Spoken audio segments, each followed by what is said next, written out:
And China's president rounds off the annual parliamentary session with a vow to bolster national security, while his new premier eases concerns in the business world as he works to rebuild a post-pandemic economy. And for more on China's two sessions, we're joined by Chong Ja Ian, Associate Professor, Department of Political Science at the National University of Singapore. He joins us live from Singapore. Professor Chong, these speeches at Liang Hui, they are definitely very, very scripted. So what we heard from President Xi Jinping and the new Premier Li Qiang, if not markedly, certainly noticeably different in tone and stress.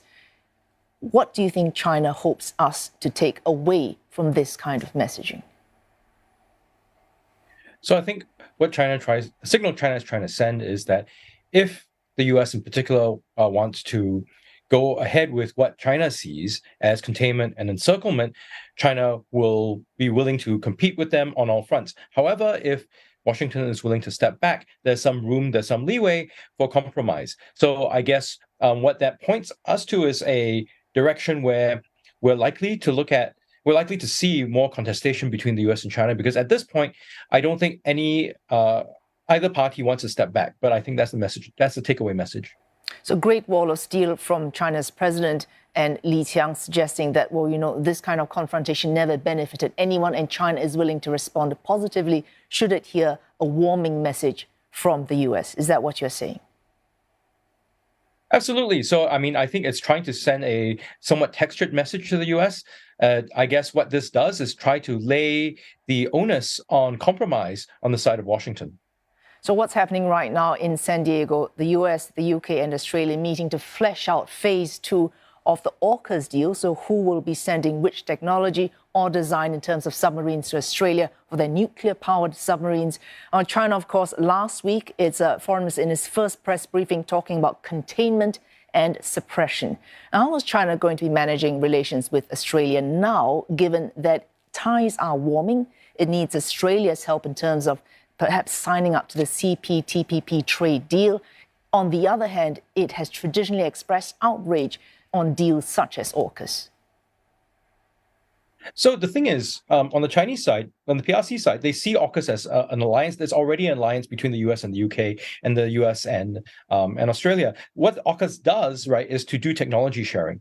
Of course, the Australian side, there's been some journalism that seems to bring up the sort of confrontational side, but ultimately AUKUS is not meant to be the sort of alliance. All that stuff already exists. The Chinese side perceives this or understands this to be targeted at them, at sort of hemming them in. So what we're really seeing is a situation where Beijing on one hand and the US and to some degree London and Canberra on the other view each other with some degree of suspicion. Of course, Beijing's also trying to reach out to not just Canberra, but also Brussels on the trade side. So what this really gives us is a picture of how complicated China's relations with the outside world are. On the economic side, to spur the economy, they really want cooperation. However, they are deeply, deeply suspicious and skeptical of the intentions of some of these other actors.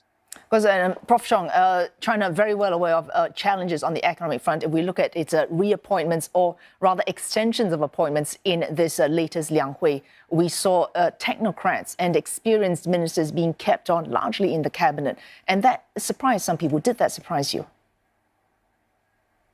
Yes, it did surprise me somewhat. I thought that we would look at and see a sort of total revamp of the economic cadres that are running the show on the economic side. But it seems that there's some view that experience matters, and that could lead to a steadying hand. However, we're also in this sort of period of some experimentation. There is greater control and oversight on the part of the Chinese state that's being subsumed into the Chinese Communist Party more, that oversees business. There is an effort to sort of spur the technology side of business in order to compete with the United States. So we're seeing that sort of tightening of control, while at the same time there is a effort to roll back the number of people who work in the State Council and reduce the salaries of people who oversee the financial regulation. So I guess they're trying to do a major revamp of the administrative structure while doing the economy at the same time. This is, I guess, a bold experiment. How it will play out, nobody quite knows, but certainly we're in fairly uncharted waters. All right, speaking of uncharted waters, a final question here, Prof. Chong.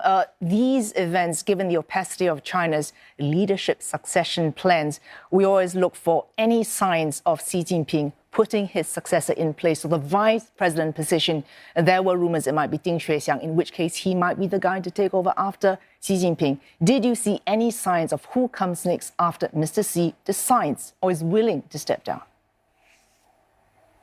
Well, that's the big question, whether he's willing. But I guess, he's not a particularly young person. A transition will happen at some point.